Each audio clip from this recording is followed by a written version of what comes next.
Gloire à l'Éternel. Recherchez la paix avec tous et la sanctification sans laquelle personne ne verra le Seigneur. Luka kimiana molingana yo. Luka pepeto lama. Hallelujah. Luka kimiana moto nyonso. Peto lama liboso na yawe. Na koyebisa yo lelo. Tribunal nzambe koya. Change bomoi na yo lelo. Boloko na nzambe eleki makasi. Change bomoi na yo lelo. Luka kimia na moto nyonso. Petolama liboso na yawe. Na koyebisa yo lelo. Tribunal nzambe koya. Change bomoi na yo lelo. Boloko na nzambe eleki makasi. Change bomoi na yo lelo.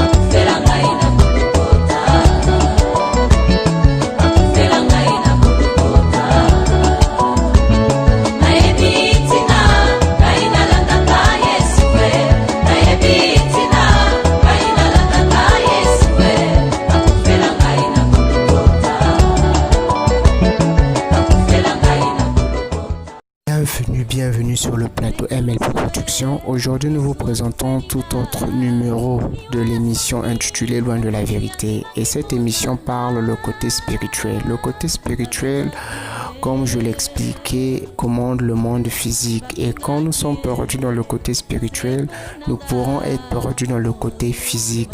Écoutez notre cher frère sur ce nouveau numéro. On lui pose la question, est-ce que la musique du monde est important d'écouter? Nous qui sommes dans le côté spirituel, est-ce que la musique physique du monde pourrait nous ajouter quelque chose? Moi, je dirais non. La musique physique restera physique et la musique spirituelle restera spirituelle. N'oublions pas que la musique physique est parfois spirituelle parce que ça nous attaque spirituellement. Ce sont des musiques faites par beaucoup de choses, par beaucoup des esprits et ça nous bloque le côté spirituel. Effectivement, cherchons à connaître réellement la musique. Cette musique vient d'où et quelle est la philosophie de cette musique? Avant que nous chantons, avant que nous ramenons cette musique dans nos maisons parce que ça nous détruit le côté spirituel. Suivez notre frère, on lui pose la question, est-ce que la musique du monde est très importante? Suivez-le et merci pour tous ceux qui suivront cette émission et laissez vos commentaires. Merci, à bientôt. Nous allons donc répondre à cette fameuse question que beaucoup se posent et on voit que la musique joue un rôle. Toi, Franck, tu disais, ça a amené la présence de Dieu, mais en fonction de ce qu'on écoute, ça peut amener une autre présence. Donc Sylvie de Belgique nous dit, un chrétien peut-il écouter de la musique du monde si elle n'est pas vulgaire? Donc une musique du monde pas vulgaire, est-ce qu'on l'écoute? Alors tout d'abord, merci Sylvie pour cette question. C'était le seul mot gentil que vous auriez dit aujourd'hui. Absolument pas. Non, mais je suis encore en train de penser à ce que tu as dit avant pour les gens qui hésitent. Et honnêtement, moi, j'ai été dans leur cas et j'ai hésité et j'ai failli mourir, en fait. Donc, littéralement mourir. Vraiment mourir pour de vrai. Ouais.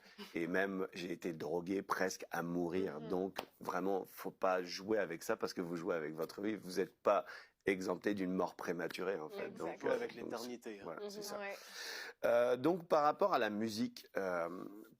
personnellement, j'en écoute pas, j'aime pas ça, la musique du monde, parce que c'est de la musique du monde. Déjà. Voilà. Mais après, ce que dit la parole, elle nous dit que tout est permis, mais tout n'est pas utile. Une première dimension, c'est pas utile. La deuxième chose, elle nous dit que ça n'édifie pas. que ce qui est permis, des fois, n'édifie pas, et nous dit aussi que je ne me laisserai assujettir ou asservir par quoi que ce soit. Donc, concernant nos choix, on peut déjà prendre ce verset puis se dire, est-ce que ça m'édifie? Est-ce que ça m'a servi? Est-ce que je suis justement assujetti à la musique? Est-ce que j'ai besoin d'en écouter? Est-ce que c'est utile pour ma vie, pour mon édification? L'autre chose aussi, c'est que en tant que chrétien, notre vie, on le disait tout à l'heure, on est en mission, c'est pas uniquement vivre exactement la vie que tout le monde en ayant une conscience propre. Je m'explique. Il y a des gens qui vivent dans l'église et puis qui se disent, moi, je suis chrétien, je fais un peu comme disait Nadine, je fais ci, ça, ça et ça, mais j'essaie juste de ne pas tomber. Mais la vie chrétienne ne se résume pas à ça.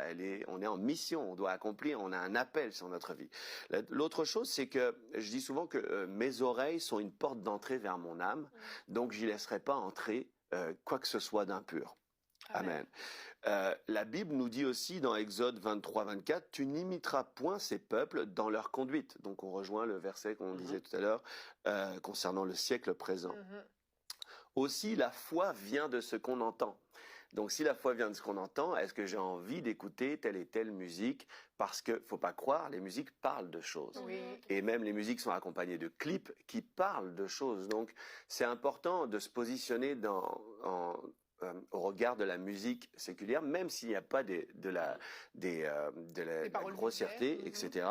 Il y a toujours des suggestions à l'adultère, à la rébellion, au déshonneur, à la dissolution, et tout ça, il y a tout un passage dans la parole qui parle des œuvres finalement de la chair. Oui.